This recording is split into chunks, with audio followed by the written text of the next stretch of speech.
Welcome to Wheaton Labs, where we're all about permaculture, sustainability, and having fun while we do it. Today, we're going to show you how our boot team built a do-it-yourself pulley-driven laundry rack that's not only eco-friendly, but saves you money on your electricity bill. My name is Wesley, I'm a boot here, and I designed this laundry rack as part of our Pulley Day holiday. The design is parametric. Using OpenSCAD, we're able to calculate requirements for the build. The parametric aspect allowed me to create a biophilic design that adapted to the materials that we had on hand. Once we had finalized the design and materials, I wrapped up with a nice little render in Blender. Starting with boards we had milled from a ponderosa pine tree on our solar-powered sawmill, we first cut the boards down to our designed length, then used the table saw to remove any excess material that would not fit into the entry of the round tenon cutter. Stephen and I collaborated to create 8 dowels using hand tools. Here I'm using the round tenon cutter, while Stephen is using a draw knife to shape the dowels. Next we used a drill press to drill holes for the dowels on each of the edge pieces.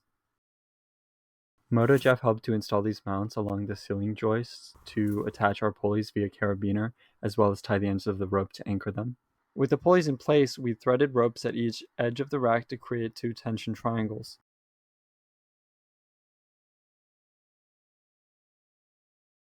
You can see me here tying a simple figure-8 stopper to hold up the edges where the rope goes through.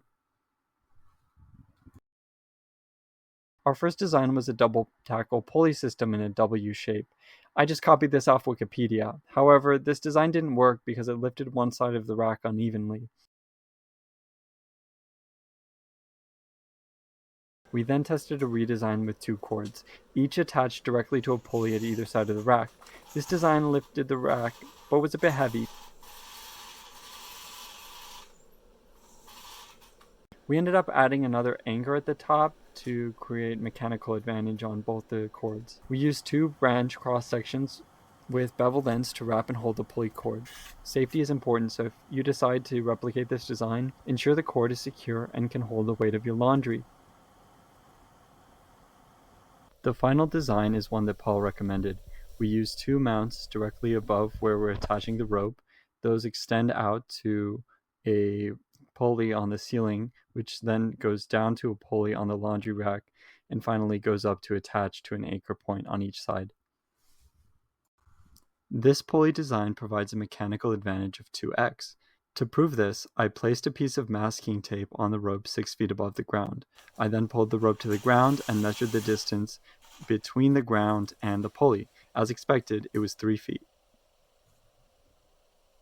Our laundry rack works well with the rocket mass heater, drying clothes in about 2 days.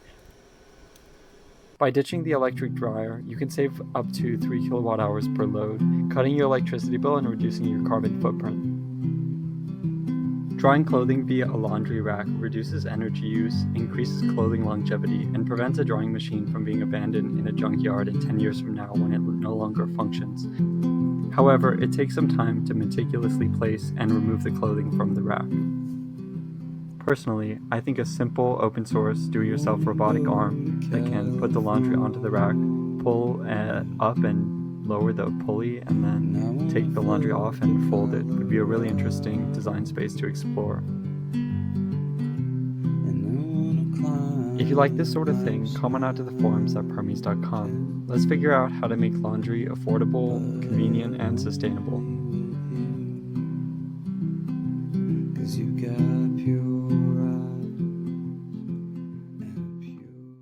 What is this tool called, Stephen? I call it extra large pencil sharpener.